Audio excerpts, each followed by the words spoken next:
대표와 우리 복음 캠페인 같이 하겠습니다. 시작.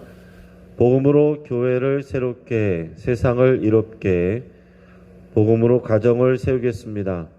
복음으로 전도하고 선교하겠습니다. 복음으로 세상을 섬기겠습니다. 아멘. 오늘 묵상 말씀 사도행전 16장 31절 우리 세 번 같이 하겠습니다.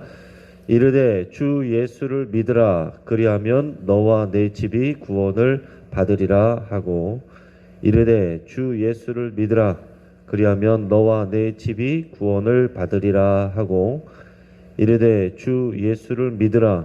그리하면 너와 내 집이 구원을 받으리라 하고. 아멘. 하나님께서 오늘 우리에게 주시는 말씀은 사무엘상 2장 22절에서 36절까지 말씀입니다.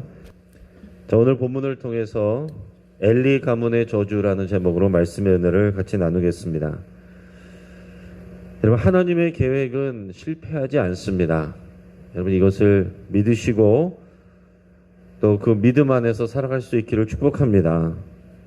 그런데 이스라엘의 역사를 성경을 통해서 보면 하나님의 계획이 실패한 것처럼 보이는 경우가 많이 있습니다. 예를 들면 하나님께서 사람을 만드셨는데 범죄하여서 하나님을 떠나게 됐습니다. 또 하나님이 지으신 사람들이 범죄해서 하나님이 노아의 홍수를 통해 심판하셨습니다. 또 출애굽 1세대는 불순종으로 인해서 광야에서 다 죽었습니다. 가나안에 정착한 이스라엘 백성들은 하나님의 명령대로 가나안 족속을 다 쫓아내야 됐는데 그러지 못했습니다. 또 하나님이 왕을 세우셨는데 첫 왕인 사울 왕은 실패했습니다. 또 하나님께서 솔로몬에게 복을 주시고 지혜를 주셨는데 그의 말로의 우상 숭배를 통해서 그의 인생이 또 실패했습니다. 북이스라엘은 아수르에게 멸망했고 남유다는 바벨론에게 멸망했습니다. 여러분, 이 성경에 나오는 이스라엘 역사를 보면 이 불순종과 실패의 연속이라고 해도 과언이 아닙니다. 자, 그러면 하나님의 역사는 실패한 것이 아닌가 하는 생각을 우리가 하게 됩니다. 하지만 하나님의 계획은 변하지 아니하시고 실패하지 아니하십니다. 단지 그 명령과 약속을 받은 사람들이 하나님을 저버리거나 그 언약 관계에서 벗어날 때 사람이 실패한 것이고, 하나님은 사람을 바꿔서 하나님의 역사를 계속 진행해 가십니다. 출애굽 1세대는 광야에서 죽었지만 2세대가 하나님의 약속대로 약속의 땅에 들어가죠. 이런 식인 거예요. 사울 왕은 실패했지만 하나님이 예비하시고 준비하신 다윗 왕은 성공했습니다. 또 북이스라엘과 남유다가 멸망했지만, 그래서 다 끝난 것처럼 보였지만 바벨론 포로에서 돌아온 이 백성들을 통해서 하나님은 또한 새롭게 역사를 이어가십니다. 자, 오늘 본문에서도 마찬가지예요. 하나님이 기름 부어 세우신 엘리 대제사장과 그의 아들들은 실패했습니다. 그리고 결국 하나님의 징계를 받게 됩니다.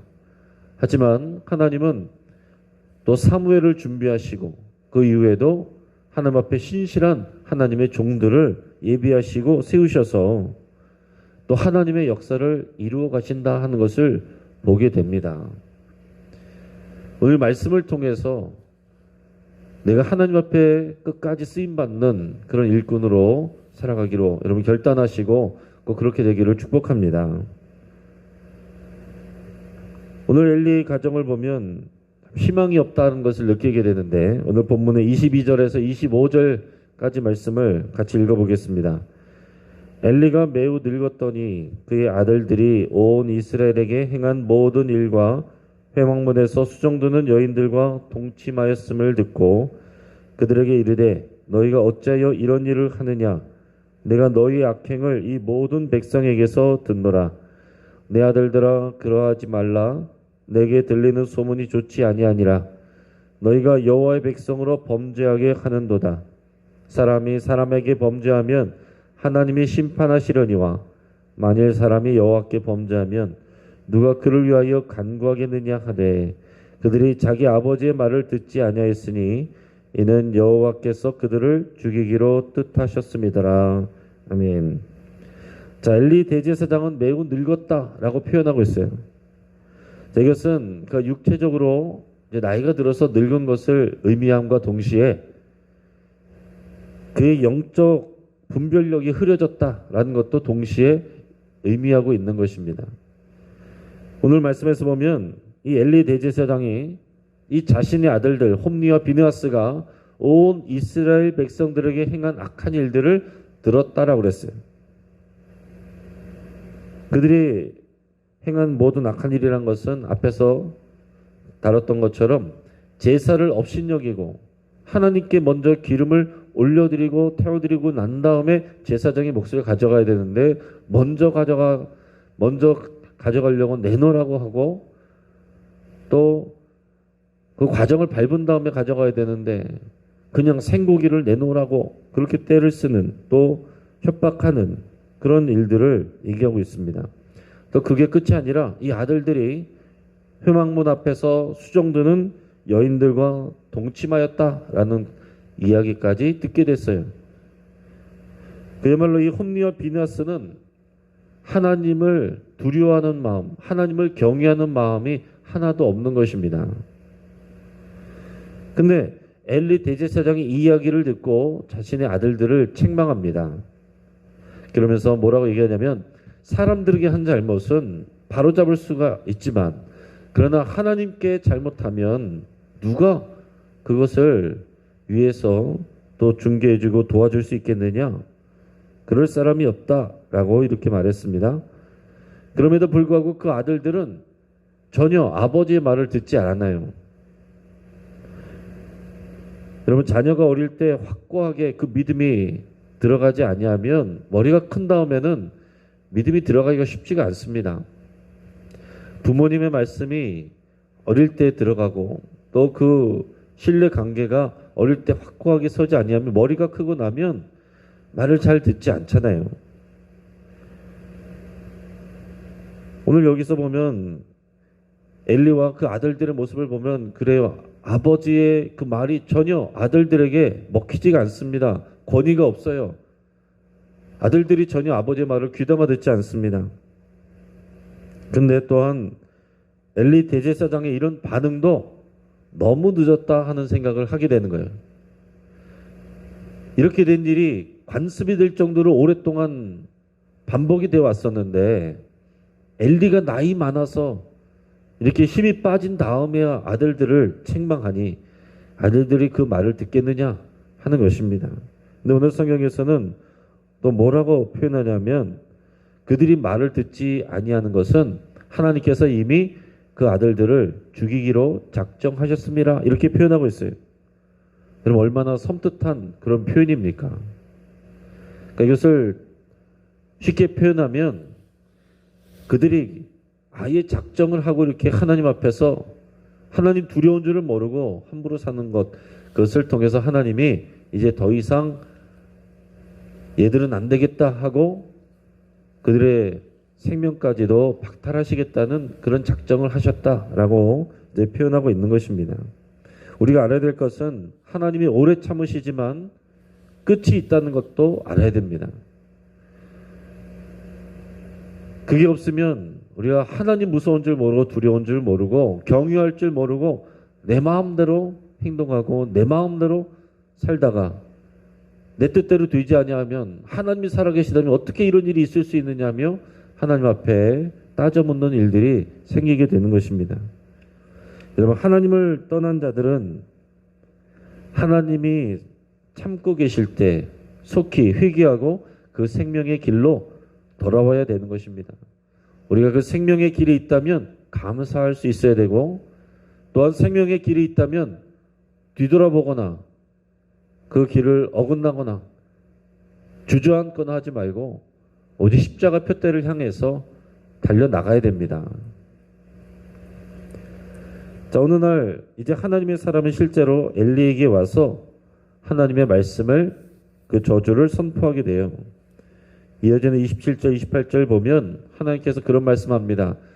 내가 이 엘리 가문을 복 주셔서 출애굽 때부터 엘리 가문을 이 대제사장이 가문으로 선택하셨다는 것을 말씀하셨어요. 이게 하나님이 그만큼 복 주셨다는 거죠. 이 엘리 대제사장의 가문은 거슬러 올라가면 그 아론의 초대 대제사장인 아론에게 4자녀들이 있었는데 그 중에 막내인 이다말의 계열입니다. 이다말의 후손이에요. 아론의 4자녀들이 있었죠. 그 중에서 첫째, 둘째 나답과 아비후는 처음 제사를 드릴 때 하나님께서 명하시지 않은 다른 불로 분향을 하다가 그 자리에서 죽었습니다. 그래서 남은 2 아들 중에서 이 막내인 이다말의 계열에서 이 엘리 대제사장이 나오게 됐어요.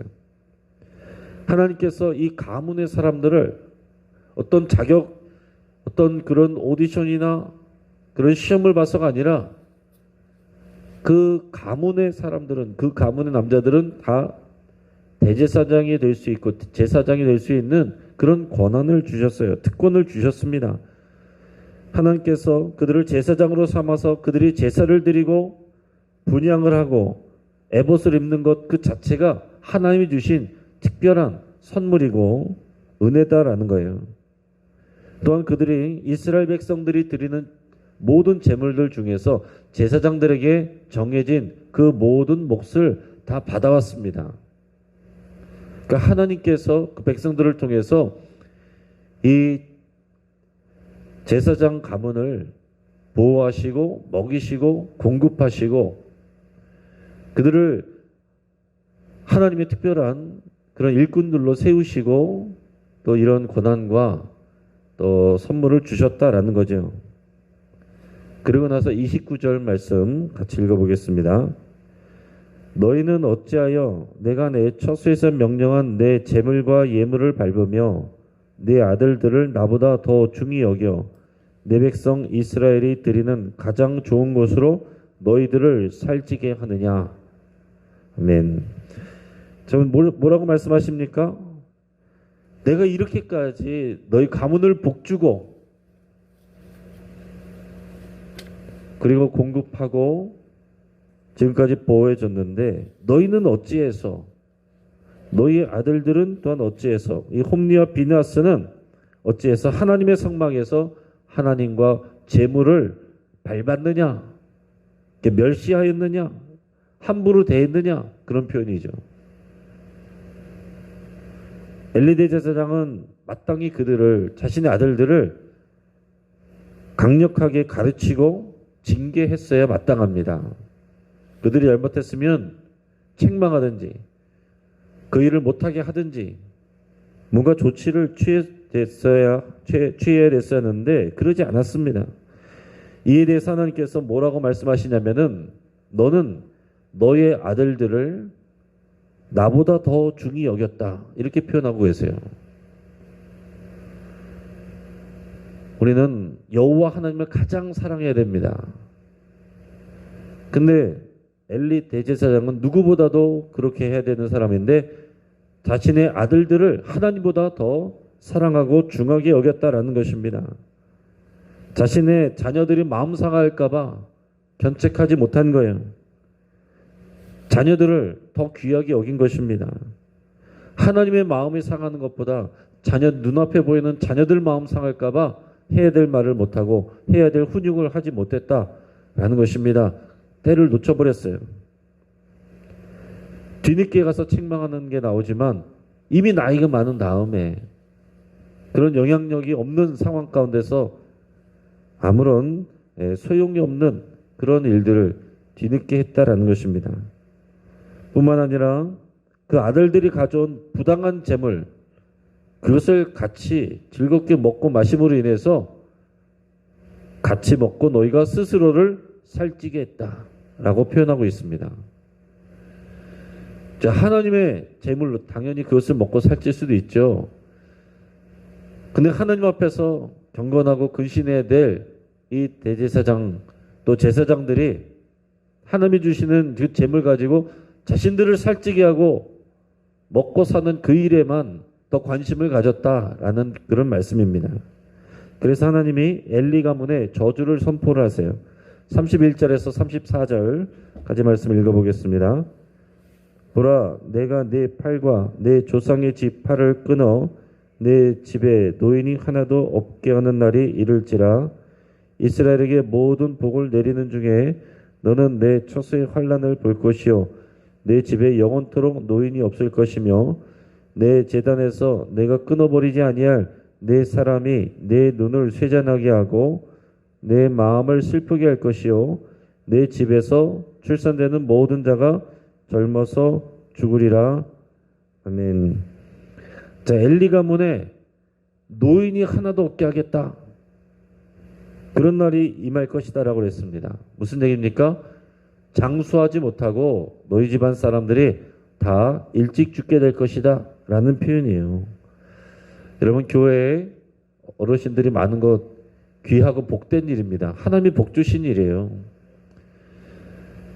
어른들이 있는 것이 당연한 일이고 하나님이 은혜 주신 것입니다.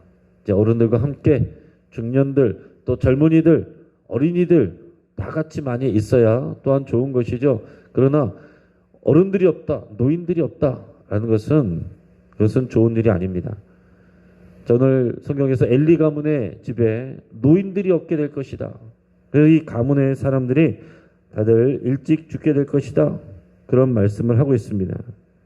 후대에 일어나는 제사장이 있어도 엘리를 슬프게 만들 것이고 그 가문에서 태어나는 자들은 다 젊어서 죽게 될 것이다. 그리고 너희 아들 홈니와 비느하스는 같은 날 죽게 될 것이다.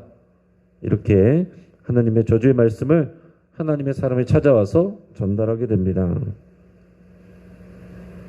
자, 그러나 그와 동시에 하나님께서는 하나님의 일꾼들, 새로운 사람들을 또한 세우세요.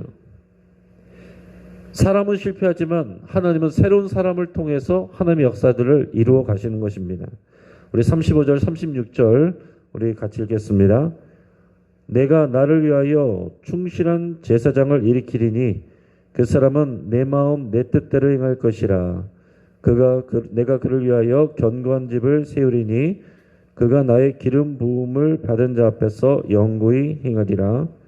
그리고 내 집에 남은 사람이 각기 와서 은 한 조각과 떡 한 덩이를 위하여 그에게 엎드려 이르되 청하더니 내게 제사장의 직분 하나를 맡겨 내게 떡 조각을 먹게 하소서 하리라 하셨다 하니라. 아멘. 하나님께서 충실한 제사장, 하나님께 충실한 제사장을 세울 것이다. 당연히 제사장은 하나님께 충실해야 되는데 엘리 가문은 그러지 않았습니다. 그래서 그런 충실한 제사장을 세울 것이고 그는 내 마음과 내 뜻에 합당하게 순종할 것이다. 내가 그의 집을, 그의 가문을 견고하게 세울 것이다. 이렇게 얘기했어요. 그게 누군지는 나오지 않는데 학자들은 그 후대 다윗 때 그 대제사장으로 섬겼던 사독일 것이다. 사독 대제사장일 것이다. 라고 이렇게 추측들을 합니다. 하나님의 역사는 사람을 통해서 이루어집니다. 하지만 사람 때문에 하나님의 역사가 중단되지는 않습니다. 현실에서는 중단된 것처럼 보이지만 그러나 하나님께서는 반드시 하나님을 섬기는 신실한 사람을 세우고 준비시켜서 그 사람들을 통해서 하나님의 약속과 그 유업을 이어가게 하신다라는 것입니다. 우리가 앞에서 보면 30절에 하나님께서 이런 표현을 하셨어요. 하나님께서 이 엘리 대제사장의 가문에 대해서 내가 전에 너희들에게 이것을 이 대제사장의 직분을 영구히 너희들에게 주겠다고 말했지만 그러나 내가 이제 결단코 그렇게 안 할 것이다. 그렇게 말씀하시고 뭐라고 말씀하시냐면 나를 존중히 여기는 자를 내가 존중히 여기고 나를 멸시하는 자를 내가 경멸하리라. 하나님께서 이렇게 말씀하셨어요. 자, 30절의 내용만 보면 하나님께서 그 말을 자꾸 바꾸시는 것처럼 보일 수 있습니다. 그러나 하나님의 마음이 변하거나 생각이 변한 게 아니에요. 사람이 변한 거죠. 하나님은 분명히 하나님을 존중히 여기고 경외하는 자를 존중히 여기고 책임지십니다. 하나님을 멸시하는 자를 하나님도 멸시하신다 그랬어요.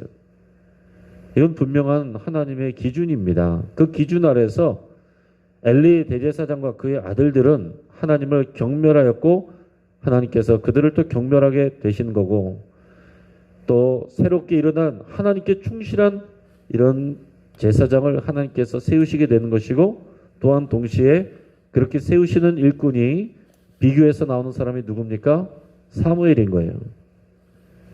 사무엘을 하나님께서 세우고 계십니다. 이 엘리 대제사장의 이 가문의 저주를 소개하는 가운데에 사무엘에 대해서 또 하나님께서 비교해서 말씀하고 있어요. 26절 같이 읽어보겠습니다. 아이 사무엘이 점점 자라매 여호와와 사람들에게 은총을 더욱 받더라. 아멘. 이 엘리 대제사장과 그 아들 홈리와 비느하스는 이렇게 하나님 앞에서 하나님을 실망시키고 하나님을 비참하게 만들었지만, 그 가운데서도 아이 사무엘은 하나님과 사람들에게 더욱 은총을 받더라. 더 사랑을 받고 또 그 관계 안에서 더 신실하여졌다. 이런 표현입니다. 자, 이런 비슷한 표현이 어디에서 또 나옵니까?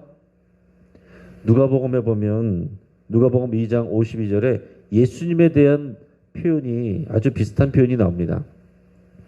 예수는 지혜와 키가 자라가며 하나님과 사람에게 더욱 사랑스러워 가시더라. 이 사무엘이 어릴 때 자라는 모습이 예수님이 자라실 때 모습과 같은 것입니다. 하나님에게 더 사랑스럽고 사람들에게도 인정받고 사랑을 받는, 여러분 신앙은 관계라고 그랬잖아요. 하나님과의 관계, 사람들과의 관계, 그 모든 관계 가운데서 믿음으로 행할 때 하나님에게 사랑받고 사람들에게 사랑받는 이런 균형 잡힌 사람으로 세워져 간다는 거예요. 예수님이 그렇게 자라셨고 사무엘이 그렇게 자라갔다라고 말씀하고 있습니다. 우리가 기도할 때 우리가 그렇게 돼야 되고, 또 우리의 자녀들이, 우리 가족들이 하나님과 사람들에게 더욱 은총을 받고 더욱 사랑스러워지기를 주의 이름으로 축복합니다. 말씀을 정리합니다.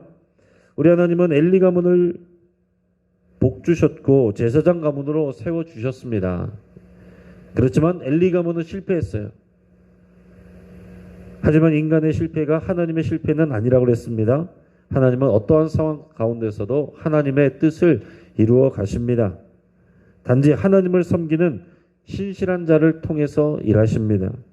그래서 하나님은 하나님을 경멸하고 하나님을 경외하지 않고 순종하지 않는 자에게서 하나님께 신실한 그런 사람으로 바꾸어서 하나님의 역사를 이루어 가신다라는 것입니다.